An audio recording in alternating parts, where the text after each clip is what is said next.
Welcome to Self Health 2020, a project made possible by GovHack 2017.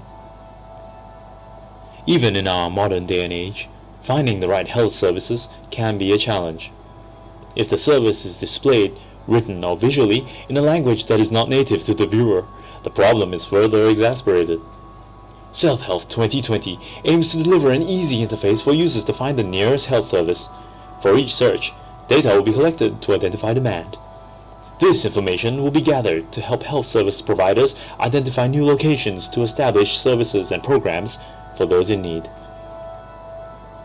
Joining me is the team behind this project. The team name is Data Minecraft.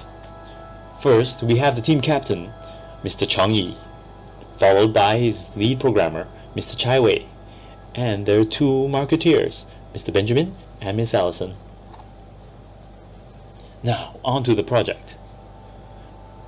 Here we have the software that is Self Health 2020. We are now viewing the population chart module. In this module, the user is given an overall indication of the numbers involved in a certain region. On the left, we have a list of filters that will help to narrow down the search, and on the right, we have a map of Western Australia, but that can easily be changed by clicking and shifting. Simple, right? Now, on the left, we have the filters. It begins with the year. Now, to change the year that I wish to see, all I have to do is drag the tab.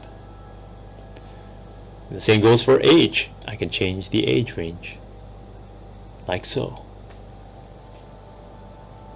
And next, we have our choice of gender. Simply untick the option that you do not wish to see. Now, as you can see, the numbers on the right change immediately after I make my selection. How good is that?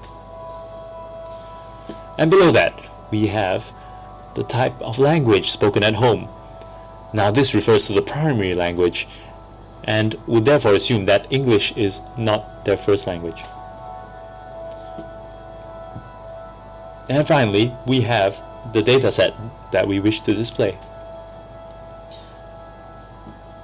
Now, the type of data set that we will see is indicated by the icon. Currently, we have tick population, and therefore we see the population blue icons appearing on the map. This population refers to the population number that resides within each region.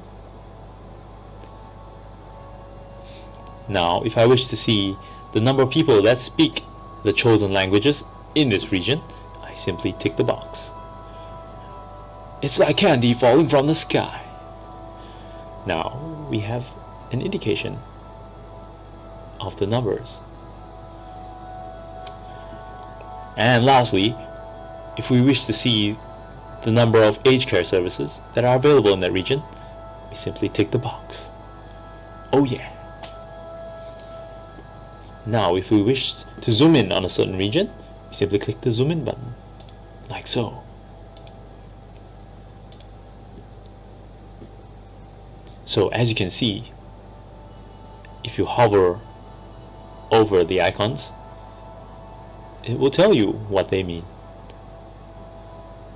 And now we have a better idea of the population, the language spoken, and the number of locations that will provide aged care services in this area. Next, we will move on to the tools that will help us to find our nearest healthcare service. First, we have the converter that will change an address into a latitude and longitude coordinate. First, we begin by typing in the address.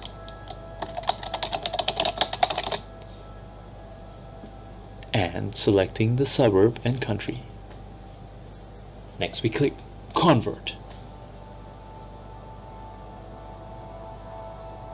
And there you have it, coordinates. Now simply copy the coordinates that you desire, and if necessary you can check by zooming in on the map.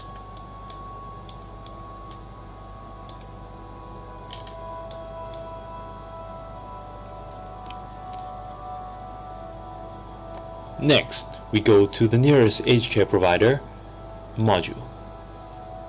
Now in this module, there is an area to enter a location. So go ahead and enter those coordinates.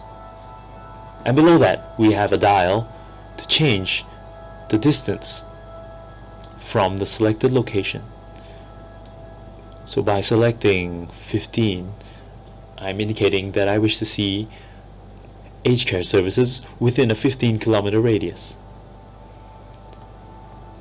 And to top it all off, I will click the Get Location button. And there you have it.